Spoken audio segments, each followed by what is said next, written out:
देखो, जब एग्जाम के लिए पढ़ना ही है, स्टडी को टाइम देना ही है, और जब स्टूडेंट हो तो पढ़ना ही पड़ेगा, है ना। तो क्यों ना पढ़ने का सीक्रेट जानो। तो जब आप पढ़ाई करोगे तो मन भी लगेगा, कम समय में ज्यादा से ज्यादा पढ़ाई करोगे, पढ़ा हुआ याद भी रहेगा। क्योंकि एक स्टूडेंट के लिए पढ़ाई सबसे ज्यादा इंपॉर्टेंट होता है। पढ़ाई नहीं तो स्टूडेंट नहीं। पढ़ाई ही एक स्टूडेंट को फर्श से अर्श तक ले जा सकता है। क्योंकि बाबा भीमराव अंबेडकर साहब कहते हैं, शिक्षा तो वो शेरनी का दूध है जो पिएगा वो दहाड़ेगा ही। तो समझ गए कि पढ़ाई कितना इंपॉर्टेंट है। पर कुछ स्टूडेंटों के लिए पढ़ना तो आसान होता है, जबकि बहुत सारे स्टूडेंटों के लिए पढ़ना मुश्किल। तो ऐसा क्यों होता है? वो चाहकर भी क्यों नहीं पढ़ पाते? क्योंकि हर स्टूडेंटों को कहीं ना कहीं पढ़ने का तो मन करता है, पर कुछ चीजें हैं जो उन्हें पढ़ने नहीं देती। तो ऐसा क्यों होता है, स्टेप बाय स्टेप इस वीडियो में हम जानेंगे।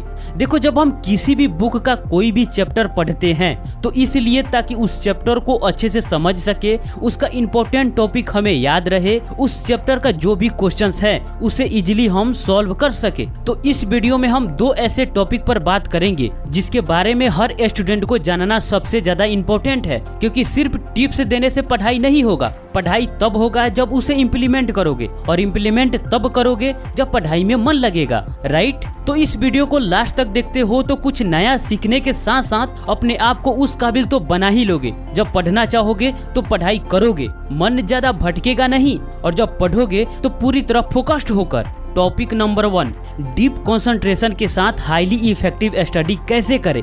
देखो, अगर स्टूडेंट की कोई सबसे बड़ी प्रॉब्लम है ना, तो वो है पढ़ाई में कंसंट्रेट नहीं कर पाते। जब पढ़ाई के लिए बैठते हैं तो कुछ ही समय बाद पढ़ाई से मन उबने लगता है, और जब मन ही नहीं लगेगी तो पढ़ाई भला कैसे होगी। और सबसे बड़ी यही एक कारण है जिसे कई स्टूडेंट एग्जाम में या तो फेल हो जाते हैं, या किसी का नंबर कम आ जाता है, या कोई पढ़ता है तो याद नहीं रहता। और कंसंट्रेशन भंग होने का एक नहीं कई कारण है।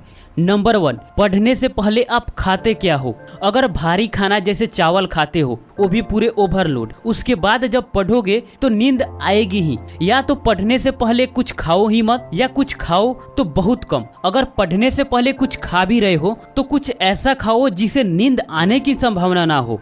नंबर 2, आप कब और किस जगह पर पढ़ाई करते हो। आप पूरे दिन अपने माइंड को उलझाकर उसकी पूरी एनर्जी को खत्म करके शाम को अच्छे से पढ़ाई कर नहीं पाओगे। और जगह ऐसा जिसका माहौल अशांत हो, तब भी नहीं पढ़ पाओगे। नंबर 3, आपका मेंटल और फिजिकल लेवल क्या है। मेंटल मतलब मस्तिष्क की ऊर्जा, और फिजिकल मतलब शारीरिक ऊर्जा। ये दोनों बेहतर पढ़ाई के लिए सबसे ज्यादा इंपॉर्टेंट है। नंबर 4, पढ़ने से पहले आप क्या करते हो। उस इंसान से तो पढ़ाई में कंसंट्रेट कर पाने का कोई उम्मीद ही नहीं किया जा सकता जो पढ़ने से पहले कई घंटे सोशल मीडिया पर या गेम खेलने में बिताया हो। और मुझे लगता है कि अब स्टूडेंट के लिए ये सबसे बड़ी प्रॉब्लम बनते जा रही है। इतना ही समझो कि जिस इंसान का मन आसानी से सस्ता मनोरंजन की ओर डाइवर्ट हो जाता है, वो कभी भी अपने लाइफ में कोई अर्थपूर्ण काम नहीं कर सकता। वो अपने किसी भी टारगेट को अचीव नहीं कर सकता।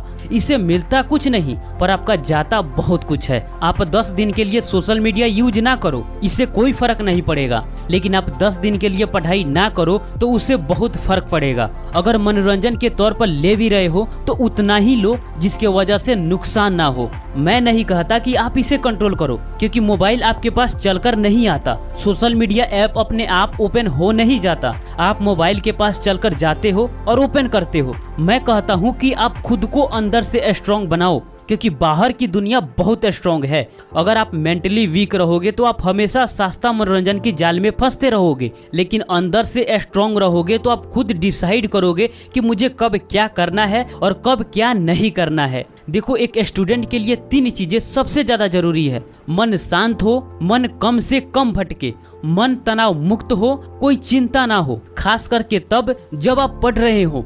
और जब पढ़ रहे हो तो पूरी कंसंट्रेशन के साथ। और बेहतर पढ़ाई के लिए कितने भी तरीके क्यों ना बता दिया जाए, कितना भी मोटिवेट क्यों ना कर दिया जाए, जब तक मन साथ नहीं देगा ना दोस्त, तब तक कोई तरीका काम नहीं आने वाला। तो इसके लिए करना क्या होगा। देखो, मन को जबरदस्ती कंट्रोल नहीं किया जा सकता। आपको कोई कितना हो भी बोले कि मन को कंट्रोल करो और पढ़ाई में लगाओ, नहीं हो सकता। थोड़ी देर के लिए पढ़ोगे फिर मन भटकेगा। तो इसका एक ही उपाय है, अपने सांस पर कंट्रोल करो, मन अपने आप कंट्रोल में आने लगेगा। और अपने मन को जहां लगाओगे वहां लगेगा। अभी तक आप जितने भी महान व्यक्तित्वों को जानते हैं, जैसे स्वामी विवेकानंद, ये लोग अपने मन को कंट्रोल नहीं किए, अपने सांस पर कंट्रोल किए। मन तो अपने आप कंट्रोल होता चला गया। देखो सिंपल फंडा है, सांस पर कंट्रोल करो, मन कंट्रोल होगा। मन कंट्रोल होगा तो बाहर की सारी चीजों पर आपका कंट्रोल होगा। ये मेरा खुद का एक्सपीरियंस है और कई सारे बुक में मैंने पढ़ा भी है, तो इसे आप हल्के में मत लेना। तो इसके लिए करना क्या होगा? प्राणायाम। देखो वैसे भी तो प्राणायाम कई प्रकार के होते हैं, लेकिन मैं आपको सिंपल तरीका बताऊंगा जिसे आप आसानी से कर पाओ और आपको मुश्किल ना लगे, क्योंकि बहुत सारे लोग इसे मुश्किल मानकर ही छोड़ देते हैं। इसे करना कब है? सुबह में खाली पेट। सबसे पहले इन 4 आसन में से किसी एक आसन में आपको बैठ जाना है। ये आसन सबसे परफेक्ट है, या जिस भी आसन में आप लंबे समय तक बैठ सकते हैं वो सही है। आपको तनकर बैठना है, पीठ और गर्दन सीधा होना चाहिए। देखो शरीर पर किसी भी प्रकार के तनाव मत डालो, वरना लंबे समय तक बैठना कठिन होगा। एकदम रिलैक्स हो जाओ। उसके बाद अपने आंख को बंद कर लेना है। आप चाहें तो अपनी दृष्टि को नाक के नोक पर केंद्रित कर सकते हैं। ये थोड़ा मुश्किल है क्योंकि आंख में दर्द होने लगता है। ये आप कर सकते हो तो अच्छी बात है, वरना आप सिंपल कर सकते हो। उसके बाद धीरे धीरे अपने सांस को अंदर लेना है। जल्दबाजी बिल्कुल ना करें।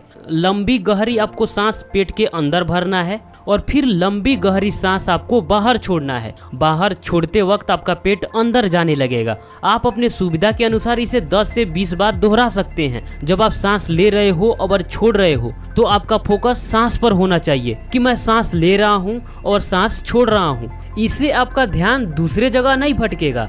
देखो जब आप ऐसा करोगे तो आप पहले से ज्यादा शांत हो जाओगे, आपके विचार बदलने लगेंगे और आप सही और गलत क्या है ये डिसाइड करने लगोगे। दोस्त ये बिल्कुल सिंपल है, पहले इसका प्रैक्टिस करो।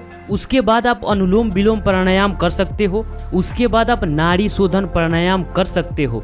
देखो इस प्राणायाम के बारे में हर स्टूडेंट को जानना चाहिए और इसका प्रैक्टिस करना भी चाहिए। देखो जब आप इसका प्रैक्टिस करोगे तो आप एक नॉर्मल स्टूडेंट नहीं रहोगे, ये मेरा गारंटी है, क्योंकि इससे आपका फोकस पावर बढ़ेगा, एनर्जी इंक्रीज होगा। मन हमेशा पहले के जैसा इधर उधर भटकेगा नहीं और पढ़ाई में मन भी लगेगा। इससे आपका याददाश्त भी बढ़ेगा। आप देखोगे कि आप पहले से ज्यादा पढ़ाई कर रहे हो और जब पढ़ाई करोगे तो एक बेहतर स्टूडेंट क्यों नहीं बनोगे। टॉपिक नंबर 2, पढ़ने का परफेक्ट तरीका क्या है, जिसे 90% स्टूडेंट नहीं जानते, जो साइंटिफिकली प्रूव्ड है। देखो किसी भी चीज को याद रखने का एक प्रोसेस होता है। जब आप कोई मूवी या टीवी सीरियल देखते हो तो घंटों की कहानी कैसे याद रह जाती है और लंबे समय तक? ऐसा इसलिए होता है क्योंकि मूवी या टीवी सीरियल में हम लोगों को बात करते, चलते, नाचते और गाते देखते हैं। सभी लोगों की आवाज और बोलने तथा चलने का तरीका भी अलग होता है और उसे हम सिर्फ सुनते नहीं देखते हैं, है ना? इसी कारण वह मूवी या टीवी सीरियल लंबे समय तक याद रह जाती है, क्योंकि हमारे दिमाग को फोटो तथा वीडियो के रूप में कुछ दिखाया जाए तो वह ज्यादा लंबे समय तक याद रख सकता है। सोचो कि यदि मूवी या टीवी सीरियल में सभी लोगों की आवाज को एक ही व्यक्ति की आवाज से बदल दिया जाए तो क्या होगा? मूवी की स्टोरी उतनी अच्छी तरह से याद नहीं रहेगी, है ना? ठीक ऐसा ही पढ़ाई के साथ होता है। पढ़ाई की कोई आवाज नहीं होता, कोई चेहरा नहीं होता, कोई वीडियो नहीं होता, सिर्फ किताबें होती है और उसमें टेक्स्ट होते हैं। इसलिए उन्हें याद रखना थोड़ा मुश्किल होता है, लेकिन हमारे दिमाग में टेक्स्ट को याद रखने का एक फॉर्मूला होता है, जिसकी वजह से हम अपने दिमाग में पढ़ाई को भी लंबे समय तक याद रख सकते हैं। पढ़ाई करने का फॉर्मूला क्या है? जो स्टूडेंट एग्जाम में अच्छे मार्क्स लाते हैं वह पढ़ाई करने का एक प्रोसेस को फॉलो करते हैं। इसमें कुछ निश्चित स्टेप होते हैं जिन्हें पढ़ते टाइम फॉलो करना होता है। ज्यादा मुश्किल नहीं है, बहुत आसान है। तो वो फार्मूला क्या है? उस फार्मूला का शॉर्ट फॉर्म है SQ3R।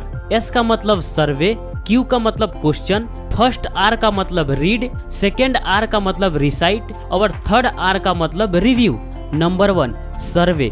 आपको जो भी चैप्टर पढ़ना है सबसे पहले उसका सर्वे करना है। जैसे आपको कौन सा चैप्टर पढ़ना है ये तो आपको पहले ही पता रहता है। उस चैप्टर का नाम क्या है ये भी कुछ लोगों को पता रहता है। वह चैप्टर किस टॉपिक के बारे में है ये जानना इम्पोर्टेंट है। उस चैप्टर में कौन कौन सी फोटो है, इससे ये बेसिक नॉलेज हो जाएगा कि इसमें कौन कौन सी चीजें पढ़ने को मिल सकता है। उस चैप्टर में कौन कौन से हेडिंग है, इस पर बहुत सारे स्टूडेंट ध्यान ही नहीं देते। हेडिंग एंड सब हेडिंग आपको याद रखना जरूरी होता है। इसके अंडर में आप जितने भी टॉपिक पढ़ेंगे उसे याद रखने में बहुत आसानी होगी। तो इतना सर्वे करने के बाद आपको यह याद हो जाना चाहिए आपको क्या क्या और किस टॉपिक के बारे में पढ़ना है। Number 2, question. अब आपको उस चैप्टर के बारे में खुद से क्वेश्चन करने हैं। हेडिंग एंड सब हेडिंग को क्वेश्चन में बदल सकते हैं। अगर खुद से नहीं कर सकते तो उस चैप्टर के लास्ट में जो भी क्वेश्चंस दिए गए हैं उन्हें अच्छे से पढ़ो और समझो, ताकि जब आप चैप्टर पढ़ना शुरू करो तो आसानी से आंसर मिल जाए। क्योंकि बहुत स्टूडेंट पढ़ते हैं तो सिर्फ पढ़ते चले जाते हैं, चैप्टर खत्म होने के बाद फिर से क्वेश्चन ढूंढते हैं, जिससे टाइम ज़्यादा लगता है और क्वेश्चन भी जल्दी से याद नहीं होता। Number 3, read. एक बार आपने पूरे चैप्टर का सर्वे कर लिया, अब चैप्टर को पढ़ना शुरू करो। अब जो भी क्वेश्चंस आपने बनाए हैं या लास्ट के क्वेश्चन जो आपके दिमाग में हैं उसका आंसर ढूंढने की कोशिश करो। अब ऐसा नहीं कि सिर्फ आपको आंसर ढूंढने हैं, नहीं। जब आप एक एक लाइन पढ़ोगे और जैसे ही उस क्वेश्चन से रिलेटेड कोई सेंटेंस या टॉपिक मिले उसे अंडरलाइन कर दो या टिक लगा दो। अब आप पढ़ोगे तो पूरी तरह फोकस के साथ, क्योंकि अब आपको किसी क्वेश्चंस का आंसर भी ढूंढने हैं या जो भी टॉपिक आपको लगे कि ये इम्पोर्टेंट है उसे अंडरलाइन करते जाओ। हो सकता है ये टॉपिक क्वेश्चन में बदल जाए, राइट। Number 4, recite. एक बार आपने पूरे चैप्टर को अच्छे से पढ़ लिया, अब आप किताब को बंद करके अलग रख दें। आपने चैप्टर में जो पढ़ा और जो चीजें आपको समझ में आया उससे खुद को बोल बोल कर सुनाना है, या जैसे आप दूसरों को सुना रहे हो या पढ़ा रहे हो, समझा रहे हो। इसे टीचिंग भी कहते हैं। हो सकता है कि आप एक बार में पूरी चैप्टर को कंप्लीट ना कर पाएं, या एक बार में जितना पढ़ा 1 पेज 2 पेज या 3 पेज उसमें जो भी चीजें आपको समझ में आया और जो इम्पोर्टेंट टॉपिक है उसे खुद को बोल बोल कर सुनाना है। अगर आप कुछ चीजें उसमें से भूल जाते हैं तो फिर से आप बुक को खोल करके देख सकते हैं, और इसी तरह पूरे चैप्टर को कंप्लीट करने के बाद भी करना है। Number 5, review. जब पूरा चैप्टर रिसाइट कर लें तो अब आप चैप्टर का नोट्स बना सकते हैं। नोट्स हमेशा बुक से देखकर ही बनाना है, वरना कोई इम्पोर्टेंट टॉपिक छूट सकता है। और अपने नोट्स को समय समय पर रिव्यू करते रहें, जिसे आप नहीं भूलेंगे। रिव्यू करने में ज़्यादा समय नहीं लगेगा, ज़्यादा से ज़्यादा 10 से 15 मिनट लगेंगे, लेकिन याद लंबे समय तक रहेगा। अगर आप चाहते हैं कि नोट्स कैसे बनाया जाए, इस पर वीडियो आना चाहिए, तो आप कमेंट बॉक्स में लिख सकते हैं। दोस्त, कैसा लगा वीडियो कमेंट बॉक्स में जरूर बताइएगा। यहाँ तक वीडियो देखने के लिए आपका बहुत बहुत धन्यवाद।